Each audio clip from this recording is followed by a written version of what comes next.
Good evening, my peoples. It's your boy Jesus Christ. You already know what I do. I hope everybody had a good, safe day. Today my topic is why was the word God created? So now what we're gonna do is dig deep into some real shit today. I'm a learn y'all on some real shit today.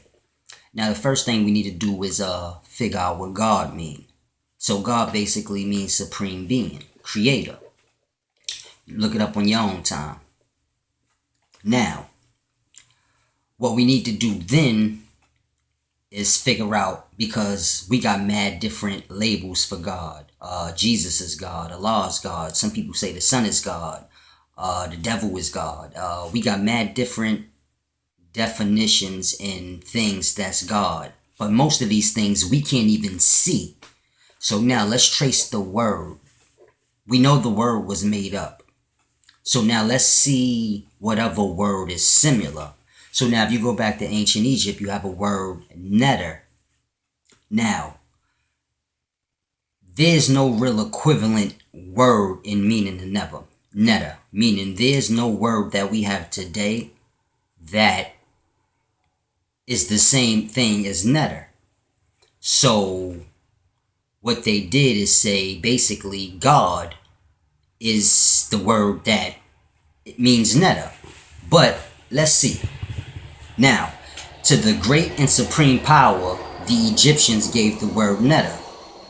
This word in Coptic survives, but in the ancient language and languages right after it, the exact meaning of the word is lost, which means the word netter, when you hear the Kemetic brothers saying netter means this and that, no one knows what the word netter means really.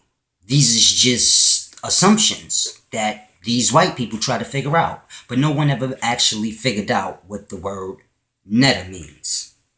Now, by a quotation from the Stele of Canopus, he shows that in Ptolemaic times it meant holy or sacred. The word is so old, Coptic translators of the Bible used the word Naudi to mean supreme being. Now, we got that word supreme being.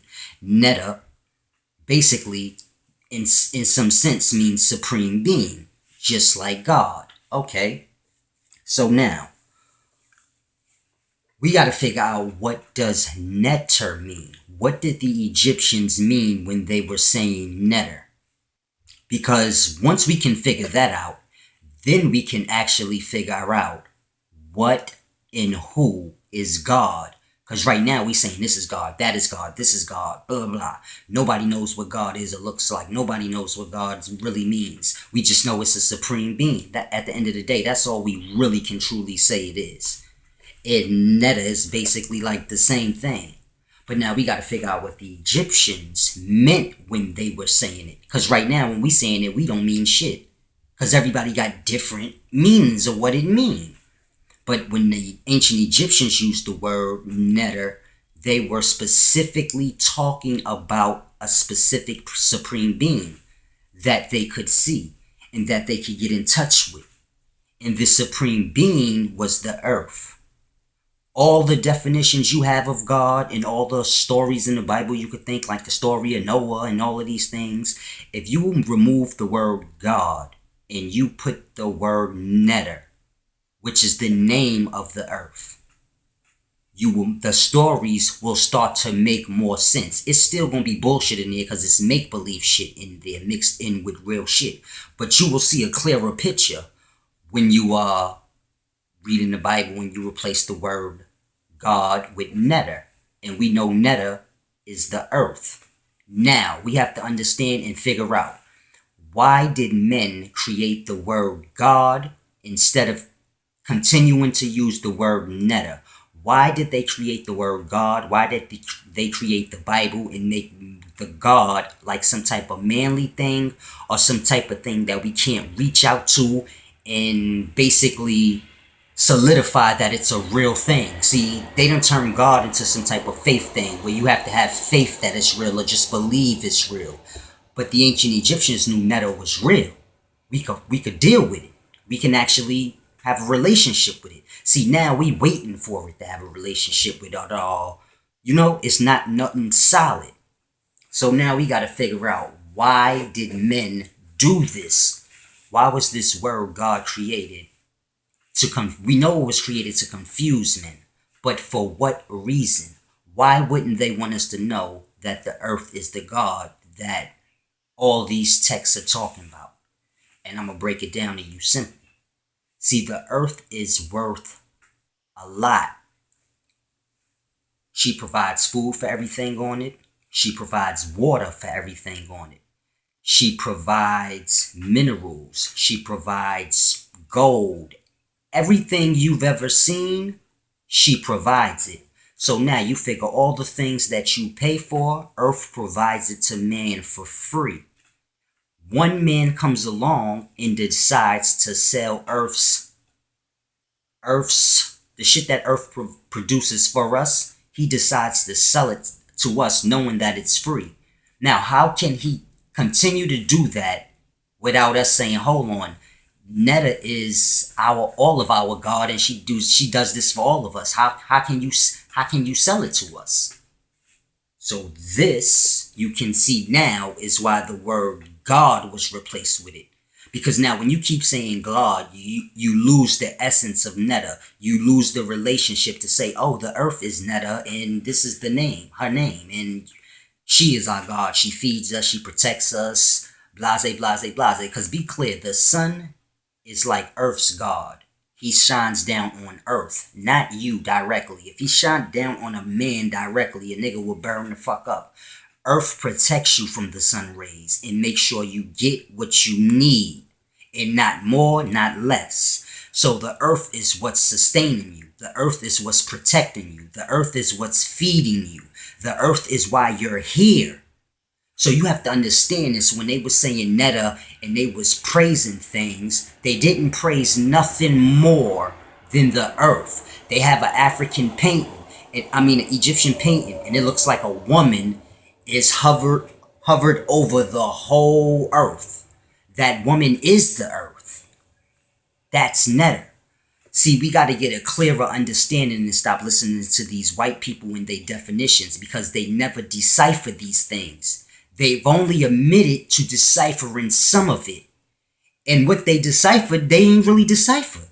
So we got to really start understanding and stop just diving head first into things. And understand, man, these words were made to trick men. As long as you think God is something that's in the sky coming to save you, or you think it's the sun or this and that, you will continue to pay for the free things that the earth provides to you. You will continue to not have a relationship with the earth, and you will never be able to tap in to what you are and what you can truly do. See, y'all think the things we do is what we could do, but when you tapped in to Netta or earth, you can pretty much do things you would never even imagine. She's like a supercomputer, my nigga, and you like a little image of her. It's too deep for me to explain, but it's things we could do, man. We don't actually have to speak with words with each other. We could speak to the animals, like literally have a conversation with any animal on this planet that we want.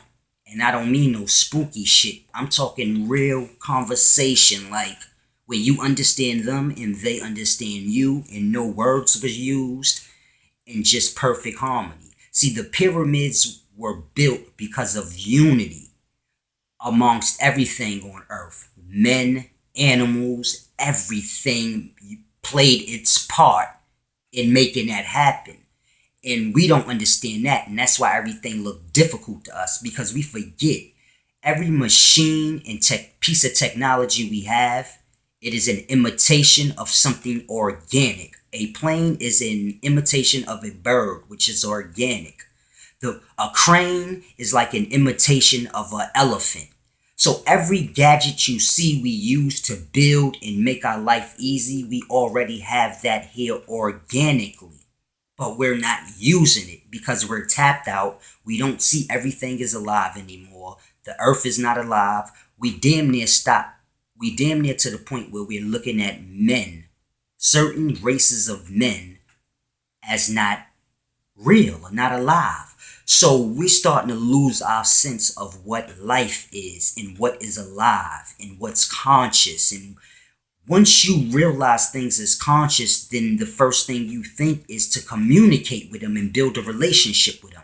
But if you think the earth ain't real and it's just your home, see, once you say the earth is my home, you think of it as house, place. It's not that. It is you on a bigger scale. The same way you're alive and you're a being and you can do what you do, she runs around the sun praising him all day. She don't forget who her God is. You niggas run around the earth all day and forget who your God is. This shit is insane. I got a lot of knowledge for y'all, but y'all got to open your eyes. This shit is getting crazy. We praying to imaginary shit. We saying imaginary shit is shit. We saying the sun is God. Like, we gotta get our minds right. It's only one supreme being, and we were all taught in school the earth was alive. It was natives on this land before they came here that said they could hear the earth's heartbeat. It's an alive being, man. You got to pay your homage to it every day. We have to unify. This is the only way we can do what we're supposed to do on a magnitude. We weren't produced in the millions to be separate. We were produced in the millions to come together to do great things and in harmony with the earth. Right now, we going against it. We covering her up with concrete. We making all these imitation things of organic things we already have. And soon we're going to make imitation things of ourselves.